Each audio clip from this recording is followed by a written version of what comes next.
Prepare to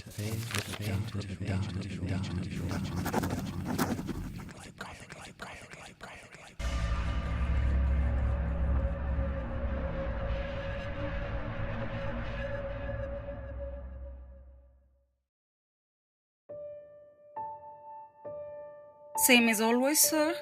I habitually inquired of the wispy man at my counter. The deep blue flannel look was new, but everything else about him was carved from a solid block of routine. The same haircut that failed to cover the bald spot on his head, the same muck-encrusted work boots, and the same patient smile hid behind his oxygen tubes all adorned him neatly.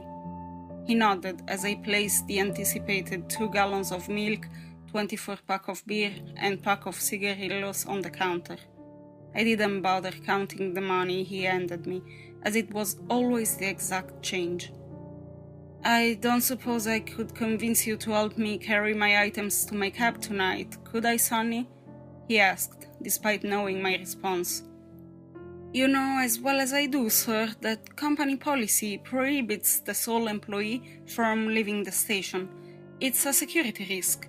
Besides, I would hate to cause any undue delay for the next people in line, I said, motioning to the husky woman and towering blonde man in my line. Unhelpfully, both customers waved me on, signaling they didn't mind the wait. I'm sorry, but I must insist on not leaving the store, I said.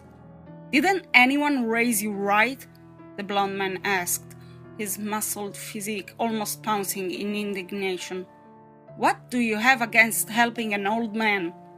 Nothing at all, sir, but rules exist for a reason. I am truly sorry. Please trust me when I say that he is capable of getting to his car without my help, I said.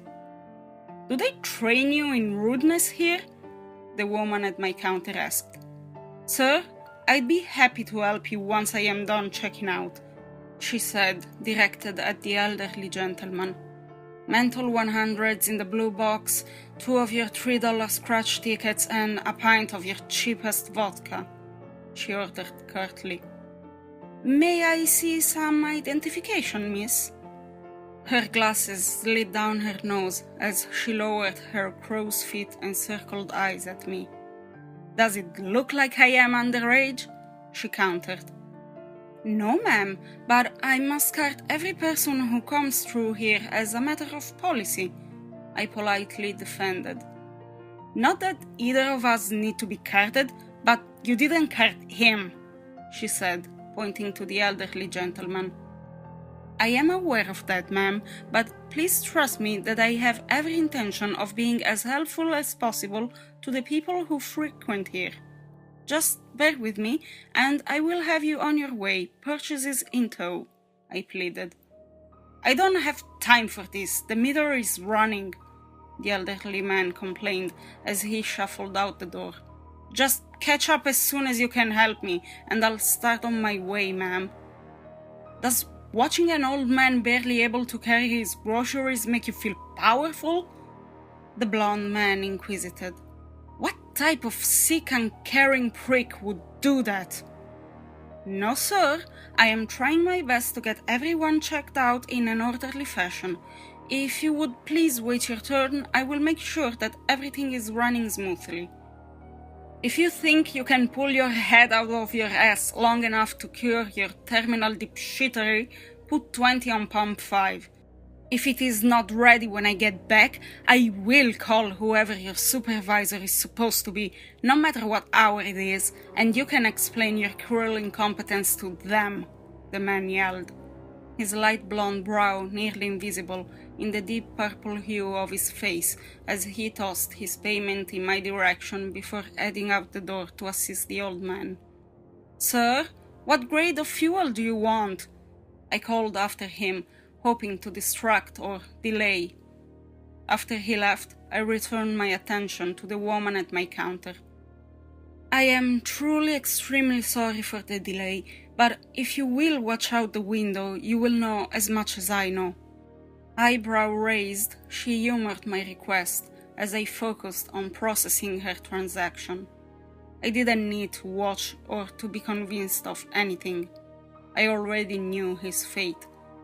The blond man chatted with the elderly gentleman while escorting him back to his turquoise taxi, parked at the street corner just as it was every night. Despite the glances the blond man shot in my direction, I could only pity him, for he only had about 7 steps left. I winced at the 6th step and watched the blond man as he was nearly folded in two with a swift, calculated grab into the taxi.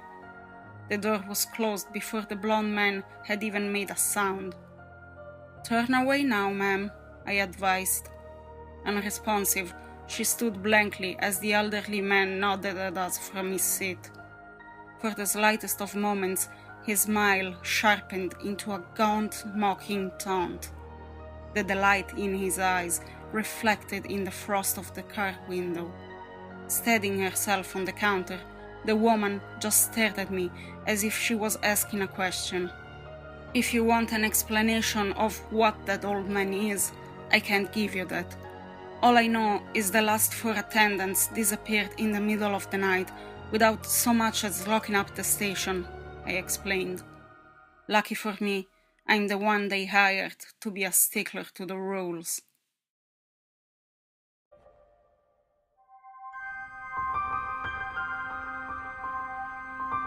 It's in the dustiest books that you may find the best stories.